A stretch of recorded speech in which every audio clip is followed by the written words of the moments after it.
Hey everybody, how's it going? I know it's been a while, sorry for the little break, but work has been kind of tough, so I've been taking it a little bit easy. But we have a new Impossible Kai coming, or it came yesterday, and it was Daikoku Kai.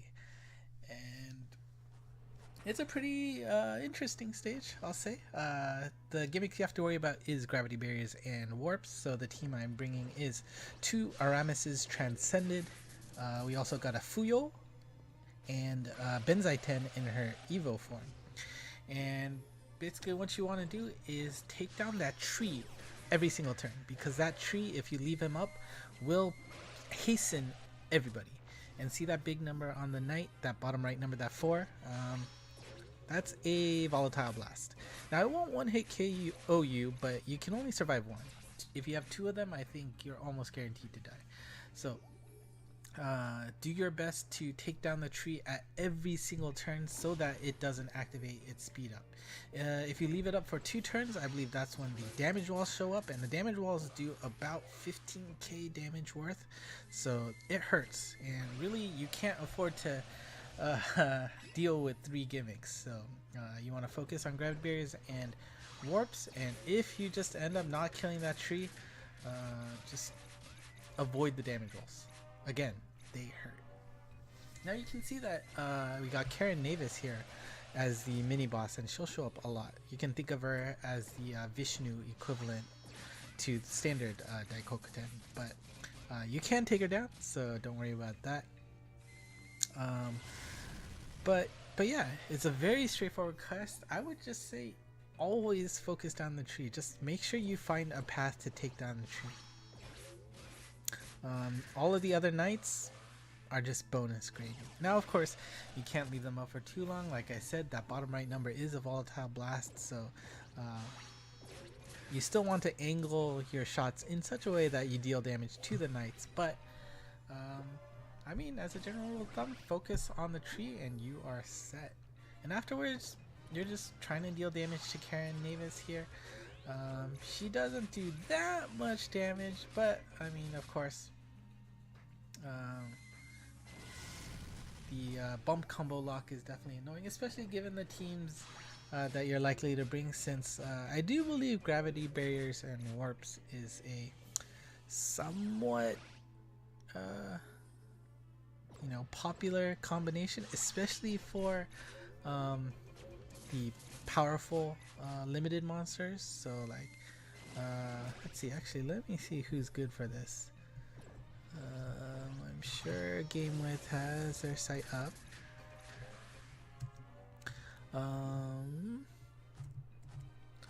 Who is good? Let's see, Daki, Yoshida, one of the new ones, Joan of Arc, of course, Benzai 10 Evo form, which I have here, Takasugi, one of the more recent ones, he's really good with the Liza Hawkeye bump combo, the one that hits everybody. That's pretty good for the stage, I'm sure.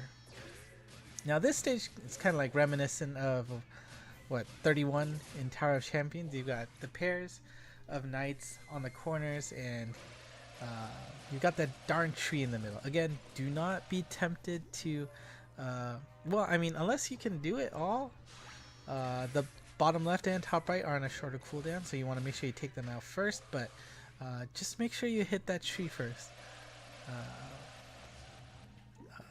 because if you don't, that volatile blast counter is basically half of what you're gonna see there, and you don't want that volatile blast to happen in half the time. So don't be tempted and go for the pinch unless you're for sure can do it in 4 turns. If you can do it in 4 turns, you're set. You don't have to worry about the knights. But even when you get in there, those pinches haven't been perfect for me. But yeah, there you go. Let's see. Moving on for possible monsters. Kamui is good. Yomi is good. Hanzo is good. Brutus is suggested as well.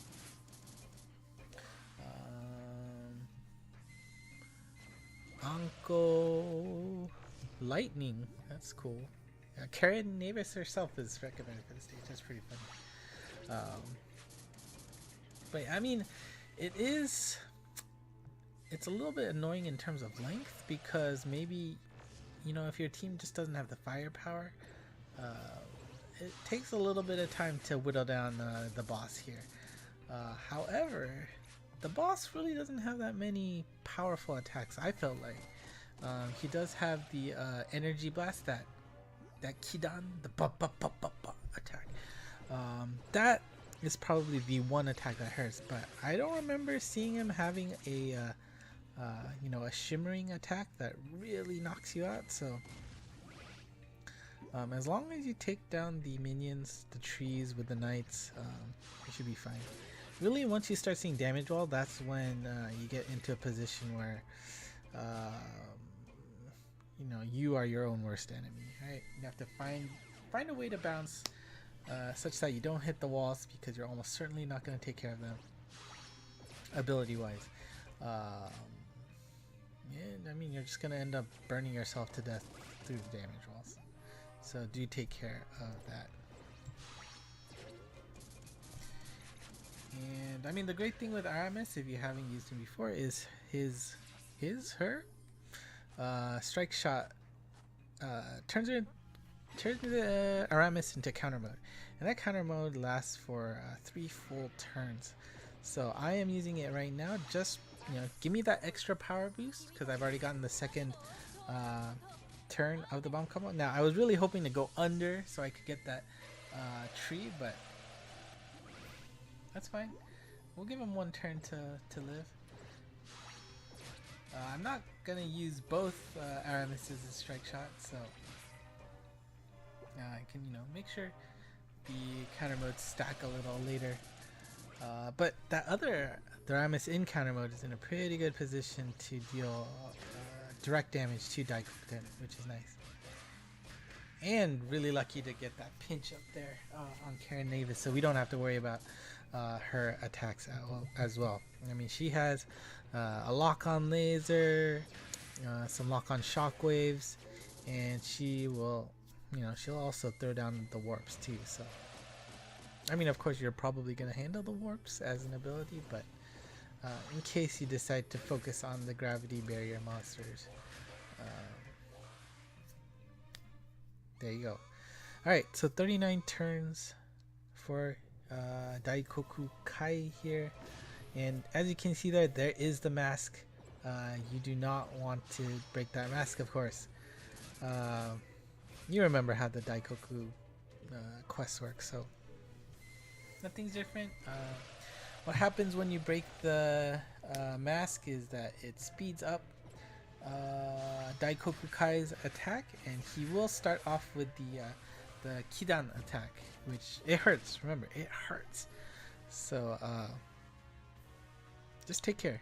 Find a way to deal damage to Daikoku, but avoiding the mask. And I do believe his attack strength increases once he's in that enrage mode. So the longer you keep that mask alive, the happier you will be.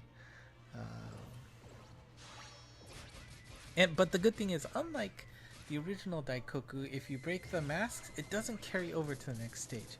So they were nice about, Mixie was nice about that. So yeah, ooh, that critical. That was a critical. So that's a good amount of damage that we don't have to worry about anymore. And Aramis is in a really good position. Ooh, scary. Maybe not in a good position damage-wise, but or taking damage-wise. But as you can see, that was a pretty good source of damage on Daikoku. Alright, second bar. Again, strategy is still the same. Hit the tree first, and hopefully you'll whittle down some of those nice HP. Do note that the mask is now on the top area of the map, so again, be careful. Do not break that mask if you can help it. Again, Aramis, I want to be able to take out the knights in a quick manner, so increase the attack of Aramis here, and 3 out of the 4 knights are gone. I am pretty happy about that. Actually, I think I misspoke earlier. In normal Daikoku mode, you're not going to see that shimmering attack. Once you break the mask, of course, that's when the shimmering attack of death will happen. So, as long as you keep the mask up, you basically have all the time in the world, given you know, hearts are in your favor or your HP handling is all right. See this, you know, this is safe mode right now. The attacks aren't too bad, so you just don't break the mask.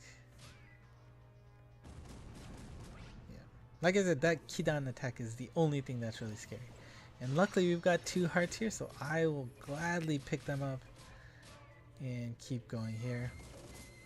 And that's pretty cool. We got the weak point. Well, I guess that didn't do that much damage. Double checking Fuyo strike shot. You can use Fuyo strike shot really quick, so if it seems advantageous to turn her into Pierce type, definitely take advantage of that.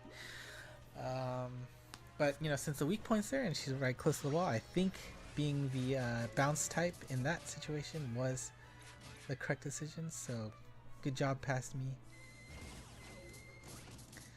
And it's starting to get a little hairy, but yeah, I mean, Aramis's bump combo is just, it's really solid if you're in the right position, of course. And that Aramis will be able to use her strike shot on her her turn, so that's good. All right, final stage. Note the mask's location on the top left of Daikoku, and the fact that there are 2 trees to worry about. Keep in mind their cooldown counters as well. So if you can take out at least one, then that at least makes the priority for you a little bit easier. You only need to take out one of them because their cooldowns are at 2 turns apiece. I think at the very beginning that bottom left was at 1, so you want to make sure you at least take that down first. But yeah, nothing different. So I'm a little afraid of using Daikoku's strike shot here. Her strike shot is any monster you hit will explode with a white blast follow-up. So actually that probably would have been fine. That's okay. I missed probably, yep, strike shot, so it can go into counter mode. Let's try and do as much damage. Of course, if I do end up on the left side of the mask, I'll probably break it, and that's bad news bears, but luckily we stayed on the right side of Daikoku Kai here, so we're, you know, we hit the 60% mark, and we're doing okay. We got Karen Navis here now, so again, let's not give her the opportunity to ruin our day, so just gonna focus down her, and again, as long as you don't take down the mask, that Kidan attack is the only thing you have to worry about, so there's no problem with focusing down Karen here. Again, if you have bad luck with hearts, maybe yes, it will be an issue, but luckily we've got Benzai 10 here doing some healing. Got some Ben tension here, and boom, and okay, so that did a lot of damage to the mask, so maybe I should have held off on that, but that's okay. Gonna try to do some weak point damage here, and oh no. Alright, so health is looking a little low on both my gauge, Benzai 10 gauge, no, Daikoku Kai's gauge, as well as the mask's gauge, so and okay, there we go, oopsie daisies, the mask is dead, so now we go into an enraged Daikoku mode, and he starts off with the Kidan attack. Ouch. Luckily a heart's here, so we'll grab it, get Fuyo to do some more damage.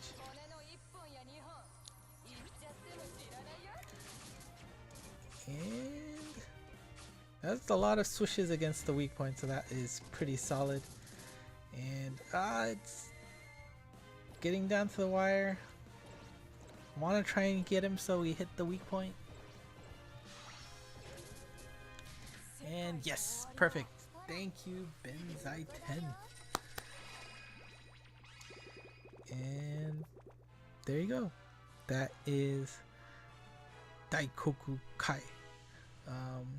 Strategy wise, very simple, very straightforward. Just take down the tree, whittle down the knight's HP, and make sure you take out the knight before they hit their big counter hit 0. You can survive one of them with almost a full HP bar, but you cannot survive 2. And as is the fun with the Kai quest, you gotta see what sub bump combo your character has got. The 2 that I think are most popular is the green peas, the one that splits, and actually probably the most desired one is the super destruction blast flare, the green flare attack. If you get that bump combo, you can probably say you're done with Daikoku Kai, and that's it. So let's see which sub bomb combo I got. And woo! Puff, puff, puff, puff. This is the bomb combo, sub bomb combo you want, I believe. So I guess I'm done with Daikoku Kai, and probably standard Daikoku is easier to farm Daikoku 10. So yeah, there you go. Again, sorry for the lack of videos lately, but I should be, we'll see, should be uploading on a more regular schedule now. So thank you for watching. If you are still around, I really do appreciate it, and let me know how the quest went for you in the comments, and until next time, bye bye.